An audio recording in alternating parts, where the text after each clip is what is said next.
जेवणाचे डबे तुमचे भाडे करू हे न घेताच गेले ना ऑफिसला। आता अन्न वाया जायला नको ना, तुम्ही खाऊन घेता। त्यांचं काय, खातील बाहेर काहीतरी, नाही तर राहतील उपाशी। आपल्याला काय करायचं ना। काकू तुम्ही खाऊन काळजी करता, भाडे करूच होते ना आपले। तुम्ही खाऊन घ्या। काका खा, हे घ्या, हा तुम्ही खा, तुम्ही खा, तुम्ही खा।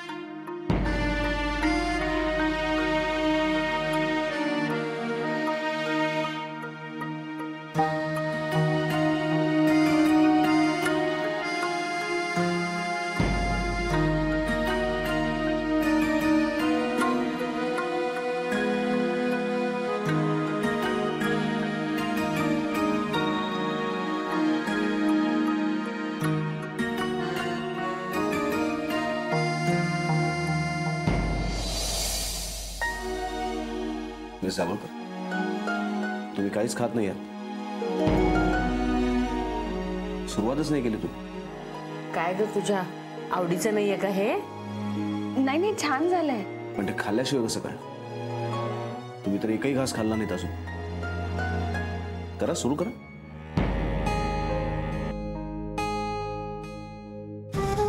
अदिती, काय झालं? मिस दाभोळकर, तुम्हाला घरचं किंवा काकांचं टेन्शन असेल तर ते अजिबात घेऊ नका।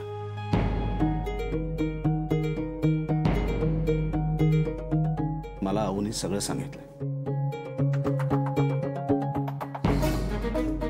दीनानाथ केतकर म्हणजे तुमचे काका हे सुद्धा सांगितलं। आणि तुम्ही हे सगळं का लपवलं असेल याचाही मला अंदाज आहे। पण तुम्ही खरंच काही काळजी करू नका, मी तुमच्या काकांना समजा। नाही नाही सर, तुम्ही प्लीज त्रास घेऊ नका। अगं त्रास कसला यात? आणि आता तर दिन्याला माहितीये की अविनाशच तुझा बॉस आहे म्हणून, म्हणजे तर काहीच प्रॉब्लेम नाहीये। खर तर माझंच चुकलं, काल त्याच्या समोर त्यालाच मी काही बाई बोलत होते। तुझ्यावर रागवलं असेल, माझ्यावरही रागवलं असेल तो। पण आपण ना त्याला त्याचा जरा वेळ देऊया। शांत झाला ना की विसरून जाईल राग वगैरे। आणि मी स्वतः बोलणारच आहे त्याच्याशी। तू काही काळजी करू नकोस, जेव आता।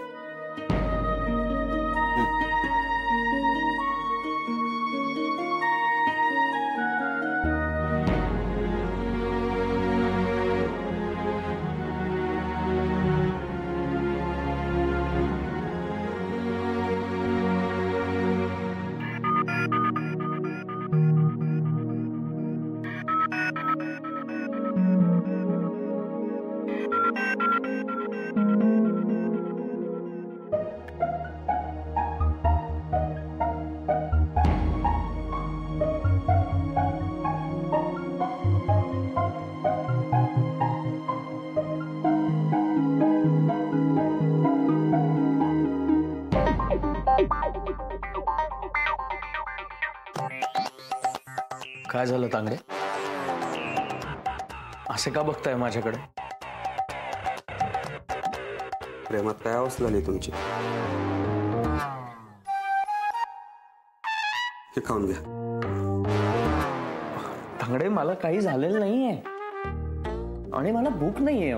असं कसं? असं कसं?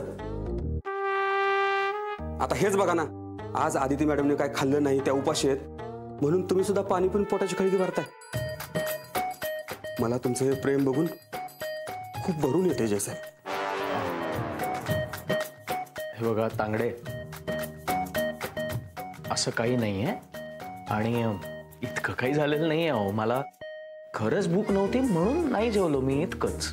बघितलं? हेच मला तुमचं नाही पटत। तुम्ही कधी मनातलं बोलतच नाही, मग इतरांना कसं कळणार? म्हणजे तुम्ही आदिती मॅडमला तुमच्या मनातलं आधीच सांगितलं असतं तर तुमच्यावर आजही उपाशी राहण्याची वेळ आली नसती. काय? अहो म्हणजे आदिती मॅडमला तुमच्या मनातलं कळलं असतं तर त्या आऊसाबरोबर आत जेवायला गेल्याच नसत्या, इथेच तुमच्याबरोबर असत्या. पण तुम्ही त्यांच्याशी काही बोलायलाच तयार नाही. कसं कसं काय व्हायचं तुमचं? तांगडे, हं. मी मी मी मी मी मी विचार करतो. विचार नाही, do action. Action. Okay, action. पटकन आदिती मॅडमला सांगून टाका आय लव्ह यू. हा, म्हणजे जास्त उशीर नाही होणार. हं?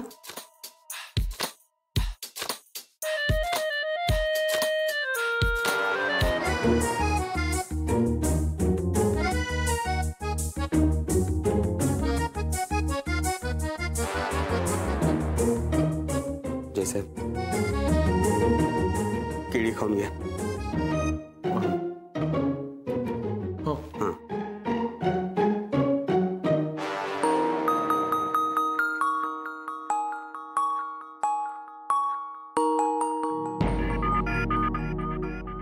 रजनी, मस्त होती ना भाजी? भाजी म्हटलं हो आवडली? हो आता उद्या आणते, आणेन. हा आणेन. नाही अगदी उद्या चालेल पाहिजे असं नाही, वेळ मिळेल तेव्हा घेऊन ये. नाही तर मला रेसिपी सांग ना. मी कशाला आणेन म्हटलं ना, मुलांसाठी डबा घेऊन येईल, तो पण घेऊन जा. कशाला एवढा त्रास? इश, त्रास काय त्यात आता? उगाच भाजीचा विषय काढला. हा काय? नाही काय हे काय, ही आदिती कुठे गेली? जेवायला सुद्धा नव्हती आपल्या बरोबर. जेवायलाच गेल्यात त्या. जेवायला? आम्ही तिथूनच येतोय, आमच्या सोबत नव्हती. हो, आणि मगाशी भूक नाहीये म्हणाले. नाही, भूक नसली तरी संधी कोण सोडेल हो? आई साहेब आणि सरांसोबत जेवायची. काय? आदिती सरांसोबत जेवायला? पुरे, आता त्या विषयावर चर्चा नको आहे. लंच झालंय ना सगळ्यांचं? हा, चला आता काम करा. काम होऊ द्यात ऑफिसची. ही आजारपणाची कौतुक काही संपत नाही आहेत बाबा अजून. अगं, तिने आज टिफिन नव्हता कॅरी केला म्हणून आई साहेबांनी बोलवलं असेल. आणि उद्या तू टिफिन नाही आणलास ना तर तुला सुद्धा बोलवतील जेवायला. नाही नाही, प्रश्न आऊंचा नाहीच आहे. त्या चांगल्याच आहेत, प्रेमळच आहेत. पण आपण त्याचा किती फायदा घ्यायचा ना? अगं पण ती असं का बघली याचा जरा विचार कर ना. तिच्या घरी काहीतरी झालं असेल म्हणून आणला नसेल डबा. बापरे, काका वैतागले असतील ना? नाही, आणि आऊंना हे बरोबर कळलं असेल, कारण मित्र आहेत ना त्यांचे ते.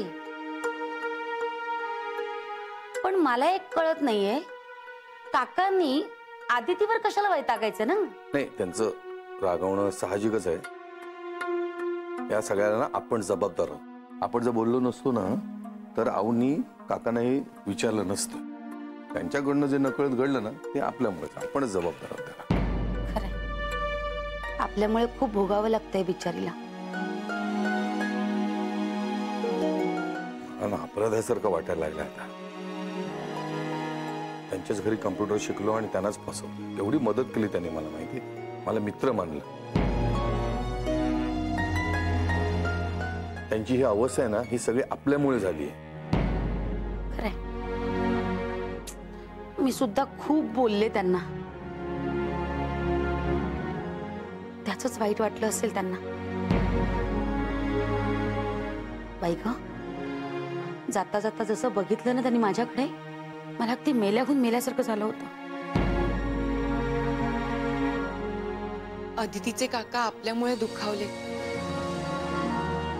मग आपण त्यांची माफी मागायला हवी. मी काय म्हणते, आज जाऊया का आपण? हा, मी पण येते. ए, काय चाललंय? माफी कसले मागताय? म्हणे आम्ही माफी मागायला जातो कारण आम्हाला गिल्ट आलाय. अरे गेलात तिथे आदितीच्या घरी आणि ते काकांनी काही केलं म्हणजे ते काही बोलले काका उलट सुलट? नाही रजनी, तसं काही नाही. अगदी याआधी आम्ही जाऊन आलोय तेव्हा तर अगदी व्यवस्थित बोलले आमच्याशी. एक मिनिट, कोणी कुठे जाणार नाहीये, कोणी त्यांना त्रास देणार नाहीये. गेला तेवढा त्रास पुरे झाला. आता त्यांचं त्यांना सावरू दे आता त्यांचं त्या.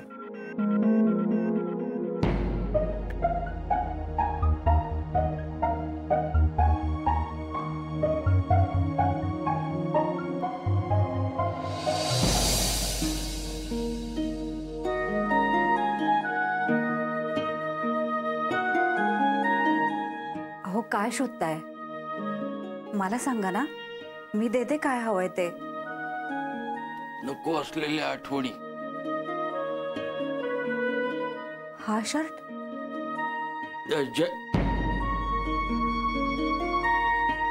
त्या भाडे करून दिला होता, गिफ्ट.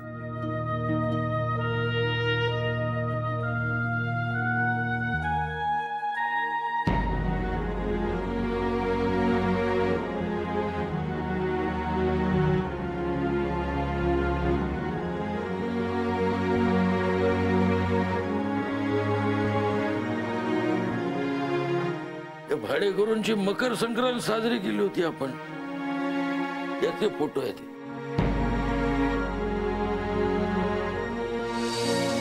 काका, तुम्ही त्यांच्यासाठी एवढं समज केलं, ते भाडेकरू म्हणून? नातं जुळलं होतं म्हणून. एकदा ते नातं संपलं, नको त्या आठवणी आता. कपाट आणि मन वेळच्या वेळी साफ करावं माणसानं, नाही तर अडगळ होते. कपाटात सामानाची, मनात आठवणीची.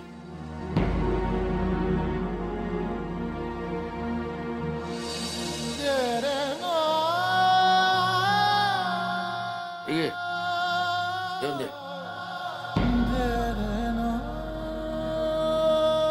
काका,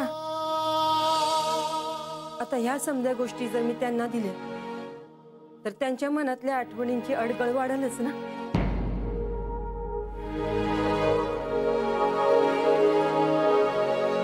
त्याचं काय करणार? त्यापेक्षा ना ह्या समजा गोष्टी मी कचऱ्याच्या डब्यातच टाकून देते.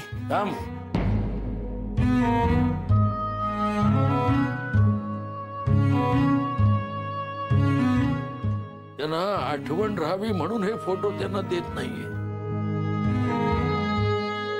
तर त्यांना जाणीव व्हावी की त्यांनी अशा माणसाला फसवलंय की त्याचं रक्ताचं नातं नसूनही त्यांनी खूप केलं त्यांच्यासाठी. खूप विश्वास ठेवला त्यांच्यावर. जा, नेऊन दे त्यांना. हो, उद्या ते गेले की ती खोली पण साफ करून ठेव त्यांची. पाहिलं काकू, काकांना किती घाई झाली ती. दुसरा भाडेकरू शोधलाय वाटतं. शकू, जेवढं सांगितलं तेवढं कर. त्या घरात आता कुठलाही भाडेकरू येणार नाही, कुठलीही बाहेरची व्यक्ती येणार नाही. बस फिटली हौस. हे दोघं येण्याच्या आधी राहत होतो ना आपण दोघं, तसेच राहू. काही नको, काही गरज नाही कोणाची. बस मी आहे ना, गरज कोणाला आहे कोणाची? ना भाडेकरूंची, ना सोबतीची, ना मुलाची.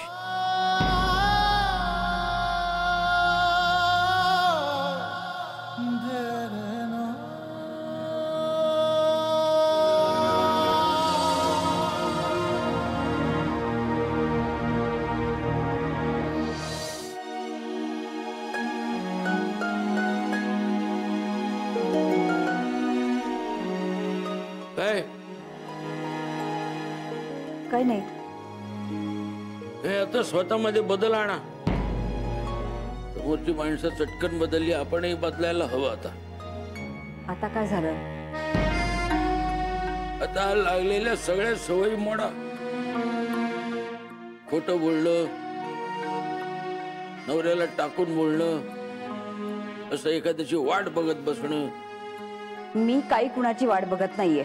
हे मान्य केलं नाही तरी चेहऱ्यावरची काळजी बोलते ना. ते दोघं यायच्या आधी असेच जगत होतो ना आपण. तसंही नाती मोडली की सवयी मोडायला हव्यात. तसंही उद्यापासून आपण दोघंच आहोत एकमेकांसाठी. स्वयंपाकाचं बघा.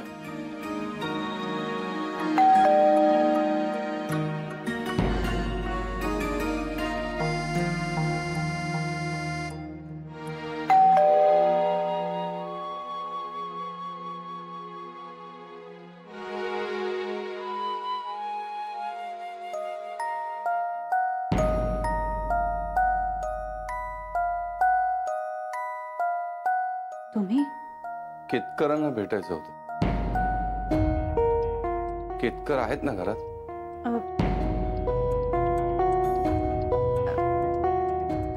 हो, पण मला माहिती आहे की ते माझ्यावर रागावतील, चिडतील, पण ठीक आहे ना, तुम्ही काळजी करू नका. आम्ही त्यांच्यासोबत जे वागलो ना त्याच्या पुढे काहीच नाही. हो, पण प्लीज. कोण आहे ग?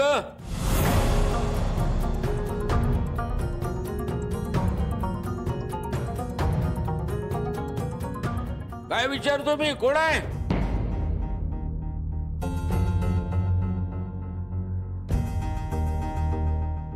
या आत या.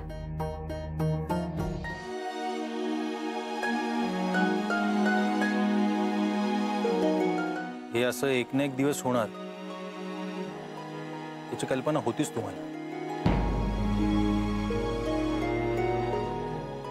जाऊ दे, जे झालं ते आता विसरून जा.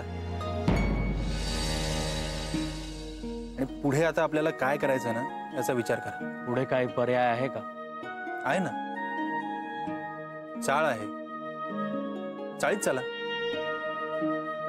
नाही सुहास, चाळ नको. नाही अरे, चाळीत गेलो ना तर तिथे चर्चा होणार आणि चाळीत झालेली चर्चा अण्णांपर्यंत पोहोचणार नाही, असं होऊच शकत नाही. म्हणजे अजून घरी कुणालाही काही माहित नाही? नाही, अण्णांची आणि काकांची अगदी कमी वेळातच इतकी चांगली मैत्री झाली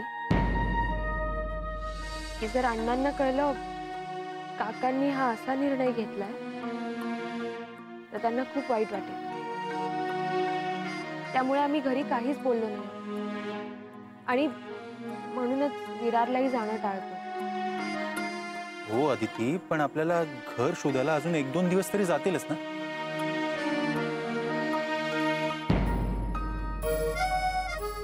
जय, तू एखाद्या हॉटेलमध्ये जाऊन राहिलास 1-2 दिवस तर. सुहास, हे हॉटेल परवडणार आहे का? त्याची का काळजी करतो? मी बघतो ना. तू बघतो म्हणजे? नाही म्हणजे काय, तू खर्च करणार? खूप. सुहास, काही नको. आपण बघतोय ना भाड्याने रूम, मिळेल काहीतरी. जय, आपल्याकडे एकच दिवस. मला कळतंय एकच दिवस.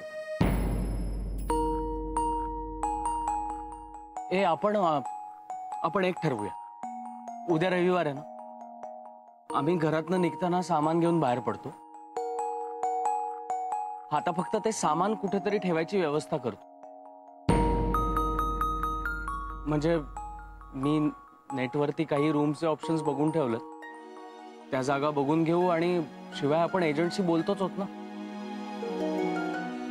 एवढं सोपं नसतं हे सगळं, कळतंय का तुला? एक ऑप्शन आहे, तुम्हाला पटला तर. कोणता? केतकर काकांकडे जाऊ आणि त्यांना समजावून सांगून ये की हे सगळं तुम्हाला का करावं लागलं. अरे समजून सांगितल्यानंतर कदाचित त्यांना कळेल, पटेल. मी बोलतो ना त्यांच्याशी, काकू आहे त्या बोलतील. नको. आतापर्यंत काकूंनी आमच्यासाठी खूप केले. आता त्यांना काकांच्याच बाजूने असू दे. आणि काकांच्या समोर आता बाजू मांडणंही चुकीचं वाटतंय, कारण आम्हीच चुकलो. त्यामुळे आता त्या घरून निघालेलंच बरं.